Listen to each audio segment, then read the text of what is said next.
जय हिंद। स्वागत है आपका इस YouTube चैनल परफेक्ट प्रैक्टिस पर। तो आज के इस वीडियो में हम जो है स्टैटिक जी के क्वेश्चन बैंक सेट नंबर 63 का फुल डिस्कशन करेंगे। इस वीडियो को आप पूरा जरूर देखिएगा, बहुत फायदा आपके लिए होगा और ये आपके एग्जाम के लिए बहुत इंपॉर्टेंट है। यदि इसके पहले आप नहीं देखे हैं तो आपको बता दें कि प्ले लिस्ट में जाके आप देख सकते हैं और इस प्ले लिस्ट का लिंक जो है आपको डिस्क्रिप्शन में मिल जाएगा और डिस्क्रिप्शन में बहुत सारी चीज़ें भी मिलेगा। तो ठीक है, तो चलिए हम वीडियो को शुरू करते हैं। यदि आप चैनल पर नए हैं तो आप इसे सब्सक्राइब करके बेल आइकन ऑन कर दीजिएगा। तो क्वेश्चन हमारे पास क्या है कि ओलंपिक के इतिहास में किस खिलाड़ी ने सर्वाधिक स्वर्ण पदक जीता है। तो ओलंपिक में सबसे अधिक स्वर्ण पदक जो है वो माइकल फेलिक्स के द्वारा जीता गया है।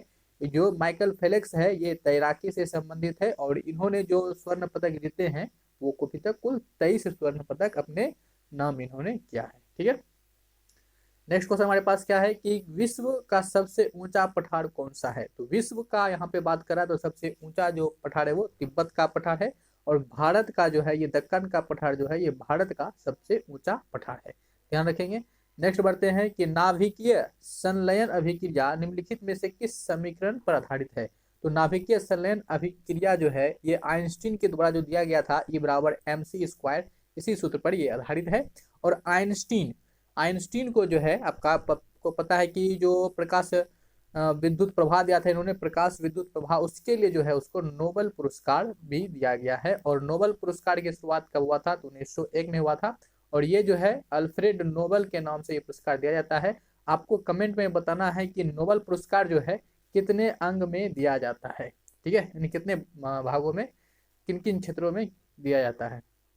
निम्नलिखित में से कौन सा विकल्प भारत सरकार द्वारा जारी किए जाने वाले राजकोषीय बिल का एक प्रकार नहीं है। राजकोषीय बिल का एक प्रकार कौन सा नहीं है, कितने दिनों के लिए, तो 728 दिनों के लिए ये नहीं है, बाकी सारे तो है ही। ठीक है, तो नेक्स्ट बढ़ते हैं क्वेश्चन। हमारे पास क्वेश्चन क्या है कि a corner of a foreign field the Indian history of A British sports नामक पुस्तक के लेखक कौन है। तो ये जो the Indian history of A British sports, इसका लेखक जो है ये रामचंद्र गुहा है। कौन है? रामचंद्र गुहा। नेक्स्ट बढ़ते हैं कि निम्नलिखित में से किसे बंगाल में मुस्लिम पुनर्जागरण के जनक के रूप में जाना जाता है। तो बंगाल में जो मुस्लिम पुनर्जागरण के रूप में जो है ये नवाब अब्दुल लतीफ खान को जाना जाता है। मुस्लिम पुनर्जागरण के जनक जो है नवाब अब्दुल लतीफ खान को माना जाता है। नेक्स्ट क्वेश्चन है कि विजयवाड़ा शहर निम्नलिखित में से किस नदी के किनारे स्थित है। तो विजयवाड़ा शहर जो है ये कृष्णा नदी के किनारे स्थित है। और विजयवाड़ा कहाँ पड़ता है तो ये आपके आंध्र प्रदेश में पड़ता है। कहाँ पड़ता है? आंध्र प्रदेश में। और आंध्र प्रदेश का जो ये विजयवाड़ा शहर है ये एक औद्योगिक शहर है। ठीक है, नेक्स्ट बढ़ते हैं कि उस समय ब्रिटिश भारत का तत्कालीन गवर्नर जनरल कौन था जब सती प्रथा अवैध और दंडनीय घोषित की गई थी। तो सती प्रथा पर जो रोक लगाया गया था ये उस समय का कौन गवर्नर जनरल था ये बताना है। तो उस समय कौन थे? विलियम बेटिंग थे। कौन थे? Lord William Bentinck. और इसकी शासनकाल जो है 1828 से लेकर 1835 तक इसका शासनकाल रहा और ये भारत के क्या रहे? गवर्नर, भारत मतलब गवर्नर जनरल रहे। ठीक है, नेक्स्ट बढ़ते हैं कि निम्नलिखित में कौन मुगल शासक का गलत अनुक्रम है। तो गलत अनुक्रम, यहाँ ध्यान रखिएगा, गलत अनुक्रम देना है तो आपको गलत अनुक्रम का तभी आप बता सकते हैं जब मुगल शासक का आपको सही अनुक्रम पता हो। तो पहले कौन था? पहले बाबर था। जैसे कि आपको पता ही होगा कि बाबर जो है मुगल वंश का संस्थापक किए थे। बाबर के बाद कौन थे? हुमायूं। हुमायूं के बाद आपका अकबर। अकबर का बेटा आपका जहांगीर और जहांगीर का बेटा जो है आपका शाहजहां आया था। तो इस तरह से आप ध्यान रखेंगे। तो यहाँ पे क्या है? बाबर, हुमायूं, अकबर, ये तो सही है। जहांगीर, जहांगीर के बाद जो है शाहजहां, ये भी सही है। और उसके बाद औरंगजेब, हाँ ये भी सही है, दूसरा भी आपका सही है। अकबर के बेटा जहांगीर, जहांगीर का बेटा शाहजहां, ये भी सही है। तो गलत कौन हो गया? हमारा डी। और जो गलत था वही निकालना था, तो इस हिसाब से ऑप्शन हमारा डी ही क्या हो जाएगा? सही हो जाएगा। मुगल वंश के जो मुगल शासक थे प्रथम कौन थे? वो बाबर थे। और इन्होंने जो है पानीपत की प्रथम लड़ाई जो लड़ा था 1526 में, उस वर्ष जो है इन्होंने मुगल वंश की स्थापना किया था। दिल्ली सल्तनत में किसको हराया था? इब्राहिम लोदी को हराया गया था। किसके? इब्राहिम लोदी को। ठीक है, नेक्स्ट बढ़ते हैं कि उस परिघटना यानी प्रकाश के परिकीर्तन से प्रेरित का नाम क्या है जिसमें प्रवर्त के शीर्ष भाग सूर्योदय और सूर्यास्त के आसपास एक गुलाबी या नारंगी वर्ण प्राप्त होते हैं। तो उसको क्या कहते हैं? उसको हिम विभाग कहते हैं। इसको क्या कहते हैं? हिम विभाग। नेक्स्ट क्वेश्चन हमारे पास क्या है कि सूर्य पृथ्वी पर दिन और रात कब बराबर होता है। बहुत ही मजेदार क्वेश्चन, जो कि सूर्य ये कब बराबर होता है। तो जब आपका क्या होता है, ये विषुवत के दिन प्राप्त होता है। क्या विषुवत। अब इसमें देखिए कि ना साल में जो है ये 2 बार होता है। 2 तारीख को एक होता है, एक 21 मार्च को हो रहा है, और एक क्या होता है 23 सितंबर को। ठीक है, ये दिन और रात बराबर होते हैं। सब गोलार्ध का खेल है और कुछ नहीं। नेक्स्ट हमारे पास क्या है कि अमेरिकी वैज्ञानिक एडविन हेबल, हबल आपको सकता है थोड़ा दिक्कत तो यहाँ पे, एडविन हबल नाम निम्नलिखित में से किस सिद्धांत से जुड़ा है। तो एडविन हबल जो है ये आपका बिग बैंग सिद्धांत से संबंधित वैज्ञानिक है। किससे? बिग बैंग से। नेक्स्ट क्वेश्चन बढ़ते हैं कि रसायन विज्ञान में 2 बार नोबेल पुरस्कार प्राप्त करने वाले विश्व के एकमात्र वैज्ञानिक कौन हैं। ठीक है, रसायन ध्यान रखिएगा, 2 बार मिला है, वो भी रसायन विज्ञान में ही 2 बार मिला है। तो वो कौन थे? तो रसायन विज्ञान में जिसको 2 बार मिला है वो फ्रेडरिक सेंगर थे। कौन? Frederick Sanger. मैडम क्यूरी की भी 2 बार मिल चुका है, लेकिन इसको एक बार फिजिक्स के क्षेत्र में मिला है और एक बार केमिस्ट्री के क्षेत्र में। जबकि क्वेश्चन हमारे पास क्या है कि रसायन के क्षेत्र में 2 बार। मैडम क्यूरी बहुत फेमस है, तो इस क्वेश्चन में जो है अधिकांश को क्या होता है, कंफ्यूजन हो सकता था। इसलिए क्वेश्चन बहुत इंपॉर्टेंट हो जाता है और स्कोरिंग भी हो जाता है, क्योंकि यहाँ पे शब्द का खेल है। रसायन विज्ञान में 2 बार, जबकि मैडम क्यूरी को जो है एक बार फिजिक्स में मिला था और एक बार केमिस्ट्री मिला था। 2 बार इसको मिला था, लेकिन फिजिक्स केमिस्ट्री मिला था। और साथ ही साथ तो मैडम क्यूरी थी, इसको क्या हुआ था, ये फर्स्ट फीमेल थी जिसको कि ये नोबेल पुरस्कार मिला था, नोबेल पाने वाली पहली महिला भी। नेक्स्ट, वीरेंद्र सहवाग के अलावा केवल एक भारतीय बल्लेबाज ने टेस्ट क्रिकेट में 13 शतक लगाया। ठीक है, 13 शतक इसको छोड़ के। ठीक है, वीरेंद्र सहवाग को छोड़ के किसने लगाया? तो वो करुण नायर के द्वारा लगाया गया। किसके द्वारा? करुण नायर के द्वारा। नेक्स्ट क्वेश्चन बढ़ते हैं। नेक्स्ट क्वेश्चन हमारे पास क्या है कि निम्नलिखित में से कौन सा ऊर्जा रूपांतरण है जो प्रकाश संश्लेषण नामक प्रक्रिया में होती है। तो प्रकाश संश्लेषण में ऊर्जा किस रूप में बदलता है। देखिए, आपको पता है क्या है कि प्रकाश संश्लेषण में क्या होता है, जो सूर्य का प्रकाश होता है, यानी कि प्रकाश ऊर्जा होगा। तो प्रकाश ऊर्जा क्या होगा, रासायनिक ऊर्जा में बदलेगा। तो सूर्य के प्रकाश में कौन सा ऊर्जा होता है? प्रकाश ऊर्जा। तो इसमें से ये सारा ऊर्जा तो ऐसे ही खत्म हो गया। तो आप लॉजिक भी लगाते हैं तो आपका आंसर ये आता है। ठीक है, ऐसे प्रकाश ऊर्जा किस में बदलता है? रासायनिक ऊर्जा में बदलता है। ठीक है, और प्रकाश संश्लेषण तेजी किस प्रकाश में होता है? तो लाल रंग के प्रकाश में जो है प्रकाश संश्लेषण क्रिया तेजी से होती है। और प्रकाश संश्लेषण जो होता है वो सूर्यपोषी में होता है। और प्रकाश संश्लेषण के द्वारा ही पौधे क्या करते हैं, अपने भोजन बनाते हैं। इसमें भोजन के रूप में वो ग्लूकोज बनाता है। ग्लूकोज का फॉर्मूला क्या होता है? C6H12O6, ये इसका फॉर्मूला होता है। साथ में ये ऑक्सीजन गैस को भी मुक्त करता है। ऑक्सीजन गैस जो आता है वो जल के अपघटन से टूटता है, और ये CO2 को क्या करता है? अवशोषित करता है। ठीक है, जो कि वायुमंडल से करते हैं। चलिए नेक्स्ट बढ़ते हैं।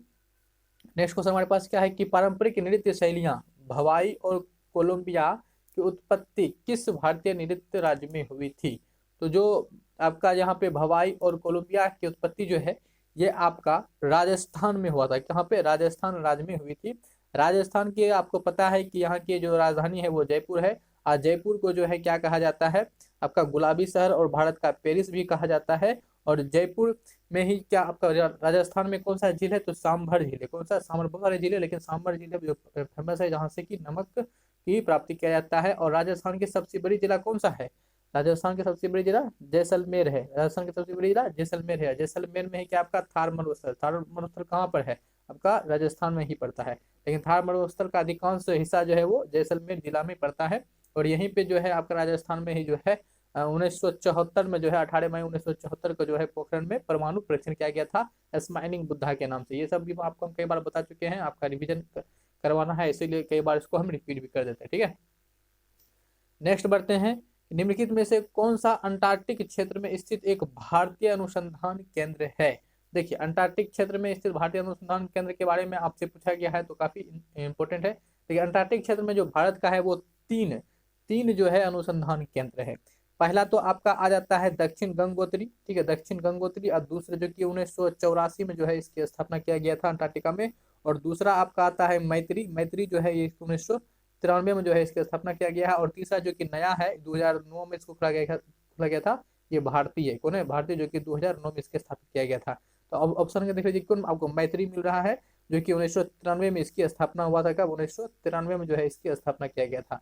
तो अंटार्कटिका को जो है आपको पता है कि अंटार्कटिका को क्या क्या कहा जाता है? गतिशील महाद्वीप भी इसको कहा जाता है, और श्वेत महाद्वीप भी इसको कहा जाता है ना। गतिशील इसीलिए क्योंकि पूरा का पूरा ये बर्फ से बना हुआ है। और यहाँ पे क्या है आपका ये गतिशील बर्फ है इसीलिए गतिशील होता है, और बर्फ के कारण ये क्या होता है, सफेद नजर आता है इसलिए सफेद है। यहाँ पे जो है कोई रहता नहीं है। यहाँ पे जो है आपका जो सील और जो पेंगुइन है यही जीव यहाँ पे पाए जाते हैं। और जो आपका यहाँ पे और कोई जीव रहता नहीं है। ये इस अंटार्कटिका जो है ये पूरी तरह से जो है वैज्ञानिकों को समर्पित है, जहाँ की शांति का कार्य किया जाता है। अंटार्कटिक को जो है आप कह सकते हो क्या कि ये है ना, अंटार्कटिक को क्या कह सकते हो, अंटार्कटिक पे पूरा का पूरा 98% भाग जो है वो आपका क्या है, एकदम बर्फ से ढका हुआ है। 2% ही यहाँ पे आप क्या कर सकते हैं, जो बर्फ से ढका नहीं है। चलिए आगे बढ़ते हैं। आगे हमारे पास क्वेश्चन क्या है कि भौतिकी और खगोल विज्ञान में उस परिघटना का नाम क्या है जिसमें एक चुंबकीय क्षेत्र में प्रकाश स्रोत को रखने पर कुछ भिन्न आकृति के दो या अधिक घटकों के वर्णक्रमीय रेखा का विभाजन सम्मिलित है। ठीक है, तो इस घटना को क्या कहते हैं, बहुत सिंपल, ये जो जीमेन प्रभा का पूरा व्याख्या कर दिया करके रखा है, तो जो जीमेन प्रभा ही ये है। ठीक है, ये पूरा का पूरा जीमेन प्रभा ही लिख रखा है, तो बहुत सिंपल था, यदि आपको जीमेन प्रभा पता है। निम्नलिखित में से किस शब्द का अर्थ पालतू कुत्तों का वैज्ञानिक अध्ययन है। यहाँ पे ध्यान रखिएगा, पालतू कुत्तों का वैज्ञानिक नाम ने पूछा है, कुत्तों के अध्ययन को जो है, तो कुत्तों के वैज्ञानिक कुत्तों के अध्ययन को, पालतू कुत्तों के अध्ययन का जो वैज्ञानिक नाम है वो क्या है, वो साइनोलॉजी, क्या कहलाता है उसको, साइनोलॉजी कहते हैं। नेक्स्ट हमारे पास क्वेश्चन क्या है, क्वेश्चन हमारे पास क्या है कि पर्यटक स्थल अरकू घाटी दक्षिण भारत के निम्नलिखित में से किस शहर के निकट स्थित है। तो अरकू घाटी जो है ये आपका विशाखापट्टनम में स्थित, कहाँ, विशाखापट्टनम। विशाखापट्टनम कहाँ पड़ता है, तो ये आपका आंध्र प्रदेश में पड़ता है। आंध्र प्रदेश की राजधानी जो है ये अमरावती है। और आंध्र प्रदेश की जो विशाखापट्टनम है ये सबसे क्या है, सबसे गहरा जो है ये बंदरगाह, सबसे गहरा बंदरगाह है। ठीक है, ध्यान रखेंगे। यहाँ पे आपको जो है ये मदुरै से याद आ रहा होगा कुछ, मदुरै जो कि यहाँ पे क्या है, मीनाक्षी मंदिर है, मीनाक्षी मंदिर यही मदुरै में है। और ये मदुरै जो है आपका तमिलनाडु में पड़ता है, कहाँ, तमिलनाडु में पड़ता है।